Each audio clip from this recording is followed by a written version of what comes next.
నమస్కారం ETV news కి స్వాగతం ముందుగా ముఖ్యాంశాలు అమరావతి రైల్వే లైన్ ప్రాజెక్టుకు కేంద్రం గ్రీన్ సిగ్నల్ ఏకీ అభివృద్ధికి చోదకమవుతుందన్న అశ్విని వైష్ణవ్ పరిటాల లాజిస్టిక్ హబ్ కు ఆమోదం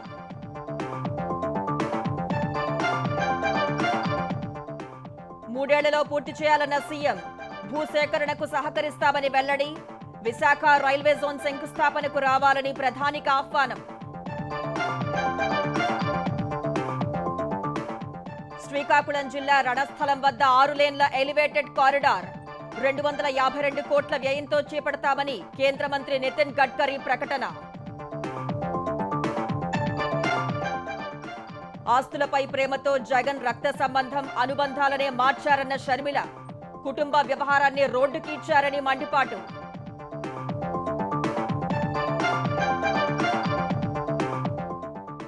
రైతు బంధు ఎగ్గొట్టినందుకు కాంగ్రెస్ పై కేసులు పెట్టాలని రైతులకు కేటీఆర్ పిలుపు రేవంత్ పాలనలో అన్ని వర్గాలకు అవస్థలేనని విమర్శలు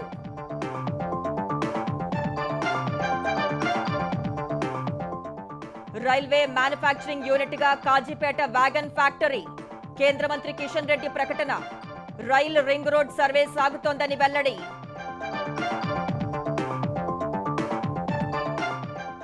తెలంగాణలో ఉద్యోగుల సమస్యల పరిష్కారానికి కేబినెట్ సబ్ కమిటీ డిఏలపై రేపటిలోపు ప్రకటన చేస్తామని సీఎం రేవంత్ హామీ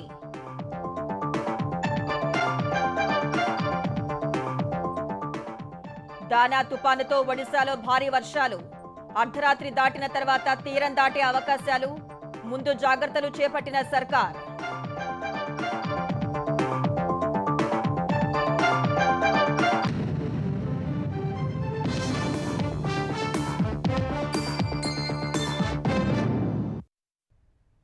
అమరావతికి రైల్వే లైన్ కావాలన్న ఆంధ్రప్రదేశ్ ప్రజల కళ నెరవేరే దిశలో ముందడుగు పడింది.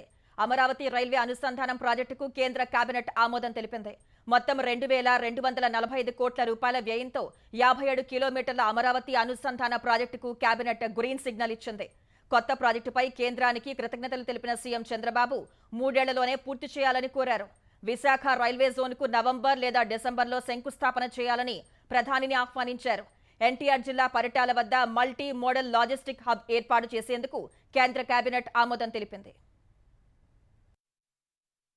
ఆంధ్రప్రదేశ్ రాజధాని అమరావతి అభివృద్ధికి కీలకంగా భావిస్తోన్న రైల్వే లైన్ నిర్మాణానికి కేంద్ర మంత్రివర్గం ఆమోదం తెలిపింది. అమరావతి నుంచి దేశంలోని ముఖ్యమైన నగరాలను అనుసంధానించే 57 కిలోమీటర్ల కొత్త రైల్వే లైన్ నిర్మాణానికి గ్రీన్ సిగ్నల్ ఇచ్చింది. 2245 కోట్ల రూపాయల వ్యయంతో చేపట్టే ఈ రైల్వే లైన్ ఎర్రుపాలెం నుంచి అమరావతి మీదుగా నంబూరు వరకు నిర్మించనున్నట్లు రైల్వే మంత్రి అశ్విని వైష్ణవ్ చెప్పారు. తెలంగాణలో ఖమ్మం జిల్లా, ఏపీలో ఎన్టీఆర్, గుంటూరు జిల్లాల ద్వారా వెళ్లే ఈ రైల్వే లైన్ పూర్తయితే హైదరాబాద్, చెన్నై, కోల్కతాలకు వెళ్లే రైల్వే లైన్లతో అమరావతిని అనుసంధానం చేస్తుందన్నారు. అమరలింగేశ్వర స్వామి, అమరావతి స్థూపం, ధ్యానబుద్ధ సహా ఉండవల్లి గుహలకు వెళ్లే వారికి సులువైన మార్గం కానుందన్నారు. మచిలీపట్నం, కృష్ణపట్నం, కాకినాడ పోర్టులకు అనుసంధానం సులభమవుతుందన్న మంత్రి ఈ రైల్వే లైన్ లో భాగంగా కృష్ణానదిపై 3.2 కిలోమీటర్ల వంతెన నిర్మిస్తామని వివరించారు. ఈ లైన్ నిర్మాణంతో పాటే 25 లక్షల చెట్లు నాటడం ద్వారా కాలుష్య నివారణకు చర్యలు చేపడతామని తెలిపారు.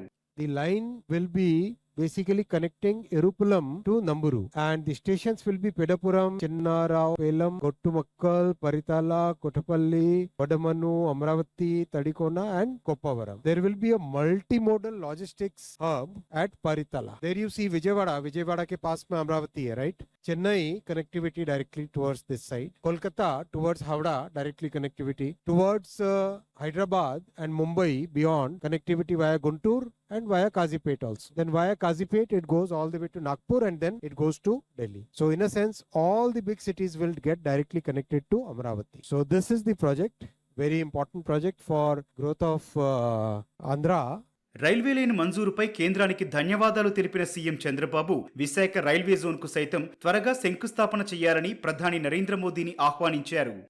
Last week when I met you in Delhi, we discussed within 10 days you are able to get it done. Same speed. If you can complete within maximum 3 years time, land acquisition and everything will cooperate. I'm requesting you, make it a iconic bridge. It will go a long way.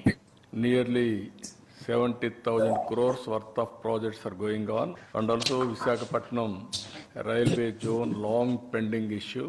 We are able to sort it out. I am requesting you use your good offices. We are also inviting Honorable Prime Minister to come and lay the foundation either November or December.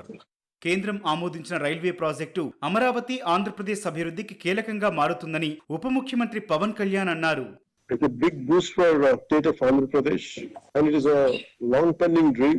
And this is going to be it will play a very pivotal role in the Amravati development. The bridge on Krishna Nadi for 3.2 kilometers, connecting major cities of India, more or less entire key cities of our country, and accessibility to religious places such as Amaralingeshwara Swami Temple, Amravati Stupa, and Jhanapura Stupa, and Gundavalli Caves. Really it boosts our tourism.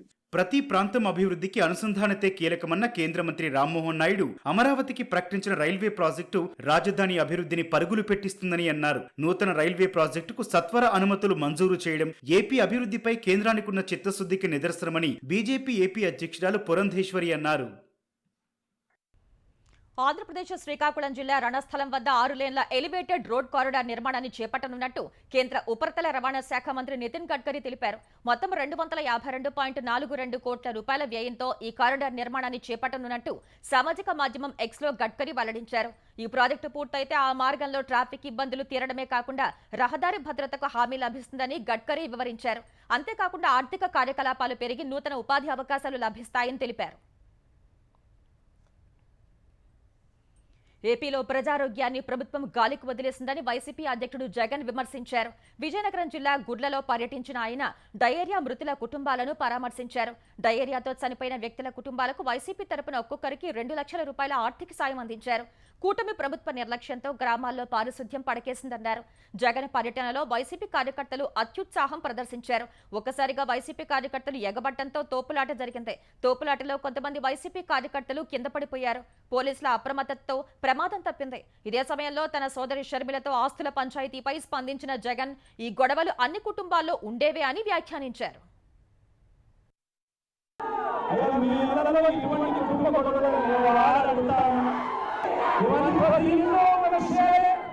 వీటిని నీ స్వార్థం కోసం వీటిని చూపించడం, వీటిలో చేయలేకపోయిన జగన్ ఎక్కువగా చూపించడం, ఇవన్నీ మానుకొని ప్రజల మీద ధ్యాస పెట్టడయా, ప్రజలకు జరుగుతా ఉన్న అన్యాయాన్ని ధ్యాస పెట్టడయా, ప్రజలకు జరుగుతా ఉన్న కష్టాలను పాల్పంచుకోవడయా చంద్రబాబు అని ఈరోజు చంద్రబాబు అడుగుతా ఉన్నాను.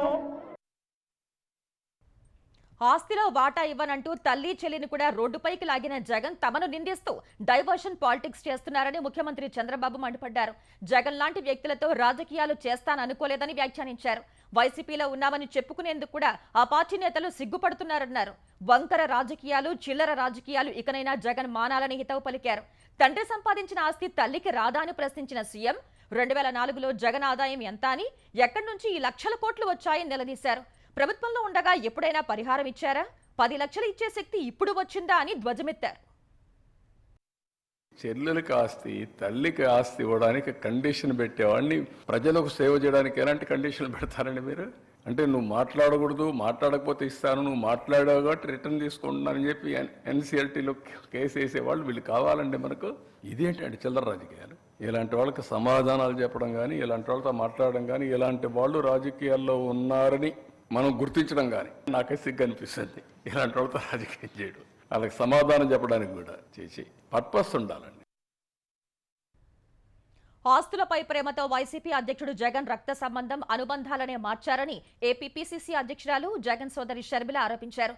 కుటుంబ విషయాలను రోడ్డు మీదకు తీసుకువచ్చారని ఆక్షేపించారు. ఆస్తుల వ్యవహారంలో జగన్ కు పలు ప్రశ్నలు సంధించారు షర్మిల. చెల్లిపై ప్రేమతో జగన్ షేర్లు బదిలీ చేశారన్నది పచ్చి అబద్ధమన్నారు. సరస్వతి కంపెనీ షేర్లను ఈడీ అటాచ్ చేయలేదని, 32 కోట్ల విలువైన కంపెనీ భూమిని మాత్రమే అటాచ్ చేసిందన్నారు. 2016లో ఈడీ అటాచ్ చేసినందున షేర్ల బదిలీ చేయకూడదని జగన్ వాదిస్తున్నారని, షేర్లు బదిలీ చేస్తే బెయిల్ రద్దవుతుందని అంటున్నారని షర్మిల తెలిపారు. అయితే 2019లో 100% వాటాలు బదలాయిస్తామని ఎంఓయూపై సంతకం ఎలా చేశారని ప్రశ్నించారు. 2021లో క్లాసిక్ సండూరు షేర్లను 42 కోట్లకు కొనుగోలుకు తల్లి విజయమ్మకు ఎలా అనుమతి ఇచ్చారని నిలదీశారు. అప్పుడు మీ బెయిల్ సంగతి గుర్తుకు రాలేదా అని అడిగారు. 2021లో తన భార్య షేర్లను తల్లికి గిఫ్ట్ డీడ్ ఎలా ఇచ్చారని ప్రశ్నించారు. ఇటీవల అసెంబ్లీ ఎన్నికల్లో ఓడిపోయాక ఈ ప్రాజెక్టును వదులుకోవడానికి జగన్ ఇష్టపడటం లేదని షర్మిల తెలిపారు. భారతీయ సిమెంట్స్ బ్యానర్ కింద సరస్వతి సిమెంట్ చేపట్టాలని యత్నిస్తున్నారని, అందుకే ఈడీ అటాచ్మెంట్ అంశాన్ని లేవనెత్తారని పేర్కొన్నారు. ఈడీ కంపెనీ భూమి మాత్రమే అటాచ్ చేసినందున షేర్లను బదిలీ చేయడానికి ఎలాంటి ఇబ్బంది లేదని షర్మిల స్పష్టం చేశారు.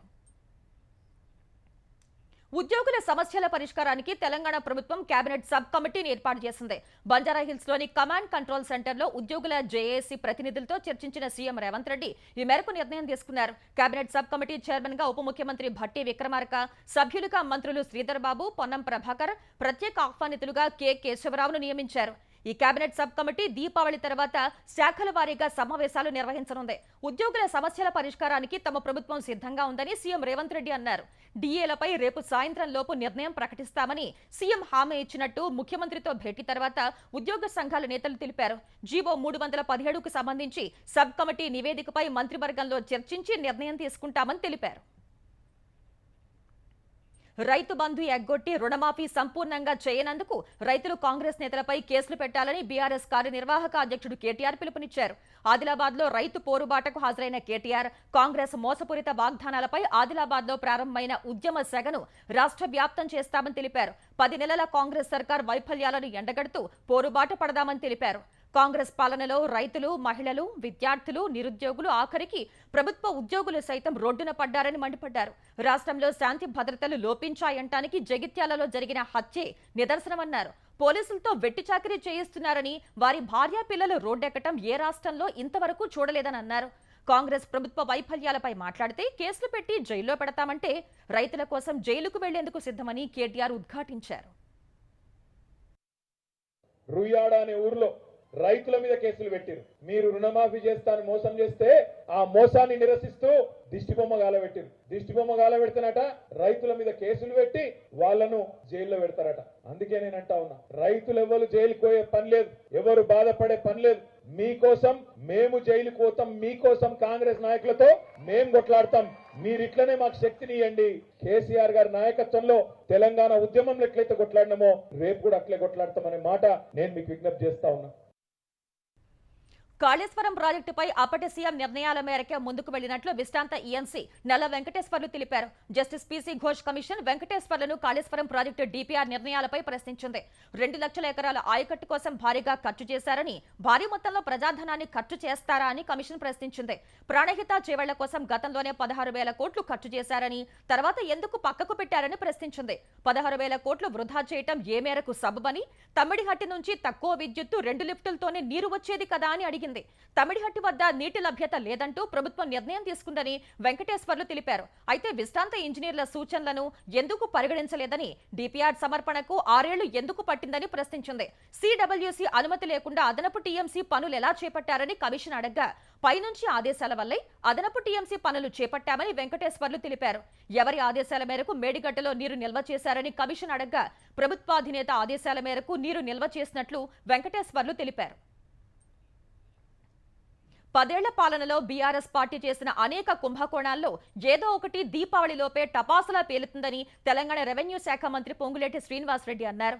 దక్షిణ కొరియాలో 4వ రోజు పర్యటిస్తున్న తెలంగాణ ప్రతినిధుల బృందం మూసీ పునరుజ్జీవం తదితర అంశాలపై విస్తృతంగా అధ్యయనం చేసింది. సియోల్లో చేపట్టిన విధానాలు మూసీ ప్రాజెక్టులో చేపట్టిన ఆ నదికి పునరుజ్జీవం తీసుకొచ్చేలా మంత్రుల బృందం ఓ అవగాహనకొచ్చింది. ఇదే సమయంలో గత బీఆర్ఎస్ పాలనపై స్పందించిన పొంగులేటి ఆ ప్రభుత్వంలో చేసిన కుంభకోణాలపై వారిని అరెస్ట్ చేయాలా, జీవితకాలం జైల్లో పెట్టాలా అనేది చట్టం చూసుకుంటుందని తెలిపారు. ఆస్తుల రికవరీ కూడా చట్టమే చూసుకుంటుందన్న పొంగులేటి అది ప్రభుత్వ నిర్ణయం కాదని స్పష్టం చేశారు. గత ప్రభుత్వంలో జరిగిన అనేక అవకతవకల్లో భాగంగా అది ధరణియే కావచ్చు, ఫోన్ ట్యాపింగే కావచ్చు, ఇంకా ఇతరత్ర 4-5 స్కామ్స్ ఉన్నాయి. ఆ స్కాముల్లో ఏదో ఒక స్కాము దీపావళి లోపే తపాసులా పేలుతుందా అని అడిగినప్పుడు తప్పకుండా పేలుతుందని చెప్పాం. పేలటానికి సిద్ధంగా ఉంది. మనం సీఎం నుంచి హైదరాబాద్ దిగే లోపలనే పేలబోతుంది. అరెస్ట్ చేయాలా, లైఫ్ లాంగ్ జైల్లో పెట్టాలా, లేకపోతే ఉన్న ఆస్తులన్నీ రికవరీ చేయాలన్నది అది చట్టం చూస్తుంది. తెలంగాణలో దక్షిణ మధ్య రైల్వే పరిధిలో ఉన్న కాజీపేట వ్యాగన్ ఫ్యాక్టరీని అప్గ్రేడ్ చేసి రైల్వే మ్యానుఫ్యాక్చరింగ్ యూనిట్ గా చేయబోతున్నట్లు కేంద్ర బొగ్గు గనుల శాఖ మంత్రి కిషన్ రెడ్డి తెలిపారు. ఏడాదికి 600 కోచ్లను తయారు చేసే విధంగా ప్రణాళికలు చేస్తున్నామన్నారు. సికింద్రాబాద్ లోని రైల్ నిలయంలో దక్షిణ మధ్య రైల్వే జీఎం అరుణ్ కుమార్ జైన్ అధ్యక్షతన జరిగిన ఎంపీల సమావేశంలో తెలంగాణ, కర్ణాటక రాష్ట్రానికి చెందిన ఎంపీలు పాల్గొన్నారు. కొన్ని ఆర్ఓబీల నిర్మాణం నత్తనడకన జరుగుతోందని, త్వరితగతిన పూర్తి చేయాలని ఎంపీ ఈటెల రాజేందర్ కోరారు. ఎంఎంటీఎస్ ఫ్రీక్వెన్సీ పెంచాలని, రైళ్ల సంఖ్యను పెంచాలని విజ్ఞప్తి చేశారు. దక్షిణ మధ్య రైల్వే పరిధిలో వైద్య సౌకర్యాలు మెరుగుపరచాలని సూచించినట్లు రాజ్యసభ సభ్యుడు సురేష్ రెడ్డి తెలిపారు. నిజామాబాద్ కు కొత్త రైల్వే లైన్లను ఏర్పాటు చేయాలని కోరినట్లు చెప్పారు. దక్షిణ మధ్య రైల్వే పరిధిలో 40 రైల్వే స్టేషన్లను ఆధునీకరిస్తున్నామని, ఫైనల్ లొకేషన్ సర్వేలో భాగంగా 86,000 కోట్లతో 15 ప్రాజెక్టులను 2,647 కిలోమీటర్ల పరిధిలో పూర్తి చేయనున్నట్లు కిషన్ రెడ్డి తెలిపారు. రీజనల్ రింగ్ రోడ్ భూసేకరణతో పాటు రైల్ రింగ్ రోడ్ సర్వే కూడా కొనసాగుతుందని పేర్కొన్నారు. వరంగల్లో రైల్ మ్యానుఫ్యాక్చరింగ్ యూనిట్ సుమారు 650 కోట్ల రూపాయలతోటి వస్తా ఉంది. అది రానున్న రోజుల్లో మనకు వ్యాగన్స్ కానీ, కోచెస్ కానీ, ఇంజన్స్ కానీ తయారు చేయాలనేదే కేంద్ర ప్రభుత్వం. ఇప్పటికి సుమారు 680 కోట్ల రూపాయలతోటి ఎల్హెచ్బి, ఈఎంయు ఈ 2 రకాల కోచెస్ అక్కడ తయారు చేసే విధంగా రైల్వే శాఖ ఆదేశాలు జారీ చేసిన విషయాన్ని మనం చేస్తా ఉన్నాను. పార్టీ ఫిరాయించిన వారికి కాంగ్రెస్ ప్రభుత్వం పెద్దపీట వేయటం ఆవేదన కలిగిస్తోందని ఆ పార్టీ ఎమ్మెల్సీ జీవన్ రెడ్డి అన్నారు. ఈ మేరకు ఏఐసీసీ అధ్యక్షుడు మల్లికార్జున ఖర్గే, సోనియా, రాహుల్, ప్రియాంక, కేసీ వేణుగోపాల్తో పాటు మొత్తం 8 మందికి జీవన్ రెడ్డి 3 పేజీల లేఖ రాశారు. కాంగ్రెస్ పార్టీలో కొనసాగుతున్న పరిణామాలను జీర్ణించుకోలేకపోతున్నానని, తీవ్ర మానసిక బాధతో లేఖ రాసినట్టు పేర్కొన్నారు. పార్టీ ఫిరాయింపుల ద్వారా బీఆర్ఎస్ నుంచి కొందరు కాంగ్రెస్ లోకి రావటం వల్ల క్షేత్రస్థాయిలో కాంగ్రెస్ కార్యకర్తలు తీవ్ర ఇబ్బందులు పడుతున్నారని పేర్కొన్నారు. కొందరు స్వార్థపరులు పార్టీ ఫిరాయింపులకు పాల్పడుతున్నారని ఆరోపించిన జీవన్ రెడ్డి, పోచారం శ్రీనివాస్ రెడ్డి ఫిరాయింపులకు ముఠా నాయకుడిగా వ్యవహరిస్తున్నారని విమర్శించారు. కాంగ్రెస్ పార్టీ బీఫామ్ తో గెలిచిన వాళ్ల మాదిరి బ్లాక్ మెయిల్ చేస్తున్నారని ధ్వజమెత్తారు. బీఆర్ఎస్ నుంచి వచ్చిన 10 మంది ఎమ్మెల్యేలు లేకుంటే ప్రభుత్వం నడవదా అని జీవన్ రెడ్డి లేఖలో ప్రశ్నించారు. తెలంగాణలో హత్య రాజకీయాలకు అవకాశం లేదని, జగిత్యాలలో గంగారెడ్డి హత్యపై సమగ్ర దర్యాప్తు కొనసాగుతోందని టీపీసీసీ అధ్యక్షుడు మహేష్ కుమార్ గౌడ్ స్పష్టం చేశారు. నిందితుడిపై కఠిన చర్యలు తీసుకోవాలని ఇప్పటికే అక్కడి పోలీస్ అధికారులకు స్పష్టం చేశామని వెల్లడించారు. కొందరు ఎమ్మెల్యేలు స్వచ్ఛందంగా వచ్చి కాంగ్రెస్ లో చేరారని తెలిపారు. ఇదే సమయంలో జీవన్ రెడ్డి లేఖపై స్పందించిన ఆయన, జీవన్ రెడ్డి బాధతో మాట్లాడుతున్నారని చెప్పారు. ఆ లేఖను పరిగణనలోకి తీసుకోబోమని తెలిపారు. మూసీ పునరుజ్జీవం పేరుతో పేదల ఇళ్లను కూల్చడాన్ని వ్యతిరేకిస్తూ భాజపా చేపట్టిన క్షేత్రస్థాయి పర్యటన 2వ రోజు కొనసాగింది. జీహెచ్ఎంసీ పరిధిలో పలు ప్రాంతాల్లో బీజేపీ బృందాలు పర్యటించాయి. రాజేంద్రనగర్ నియోజకవర్గంలోని టీకేఆర్ నగర్లో ఎంపీ ఈటెల రాజేందర్ ఆధ్వర్యంలో నేతలు మూసీ పరివాహక ప్రాంత బాధితులతో సమావేశమయ్యారు. బాధితుల ఇళ్ల వద్దకు వెళ్లి సమస్యల్ని తెలుసుకున్నారు. కాంగ్రెస్ ప్రభుత్వం పేదల ఇళ్లను కూల్చి ఇక్కడి ప్రజల్ని బిచ్చగాళ్లుగా మార్చే ప్రయత్నం చేస్తోందని ఆగ్రహం వ్యక్తం చేశారు. జియాగూడ, లంగర్ హౌస్ ప్రాంతాల్లో నిర్మల్ ఎమ్మెల్యే ఏలేటి మహేశ్వరరెడ్డి పర్యటించి మూసీ నిర్వాసితుల్ని కలిసి వారితో మాట్లాడారు. జూబ్లీహిల్స్, బంజారాహిల్స్ లో స్థలాలిచ్చి అప్పుడు మూసీలో ఉన్న పేదల ఇళ్లను కూల్చాలని మహేశ్వరరెడ్డి డిమాండ్ చేశారు. మూసారాంబాగ్ లోని బాంబే కాలనీ, శాలివాహన్ నగర్ లో కామారెడ్డి ఎమ్మెల్యే వెంకట రమణారెడ్డి పర్యటించి నిర్వాసితులతో మాట్లాడారు. బ్రిటిష్ కాలం నాటి పోలీసు విధానాలు అమలు చేస్తూ పోలీసులైన తమ భర్తలతో వెట్టి చాకరీ చేయించడాన్ని ఆపేయాలంటూ తెలంగాణలోని పలు ప్రాంతాల్లో మహిళలు ఆందోళనకు దిగారు. రాజన్న సిరిసిల్ల జిల్లాలోని అంబేద్కర్ చౌరస్తాలో 17వ బెటాలియన్ పోలీసుల భార్యలు రోడ్డెక్కి ధర్నా చేపట్టారు. తమ భర్తలతో కూలీ పనులు చేయిస్తున్నారని ఆరోపించిన మహిళలు చెత్త ఏరే పనులు, మట్టి పనులు చేయిస్తున్నారని ఆవేదన వ్యక్తం చేశారు. తమిళనాడు, కర్ణాటక పోలీసు విధానాన్ని అనుసరించాలంటూ రోడ్డెక్కిన పోలీసుల భార్యల్ని పోలీసులు అరెస్ట్ చేసి స్టేషన్ కు తరలించారు. నిజామాబాద్ జిల్లా డిచ్పల్లిలో 7వ బెటాలియన్ పోలీసుల భార్యలు నిజామాబాద్ కామారెడ్డి రహదారిపై బైఠాయించారు. ఆదిలాబాద్ పోరుబాటకు వెళ్తున్న బీఆర్ఎస్ కార్యనిర్వాహక అధ్యక్షుడు కేటీఆర్ ఆందోళన చేస్తున్న పోలీసుల భార్యకు మద్దతు తెలిపారు. కేటీఆర్ కు మహిళలు తమ బాధను తెలిపి న్యాయం చేయాలని వేడుకున్నారు. పోలీసు విధానంపై అసెంబ్లీలో చర్చిస్తామని కేటీఆర్ మహిళలకు హామీనిచ్చారు. పల్నాడు జిల్లా దాచేపల్లిలో వాంతులు, విరోచనాలతో 2 మృతి చెందటం కలకలం రేపింది.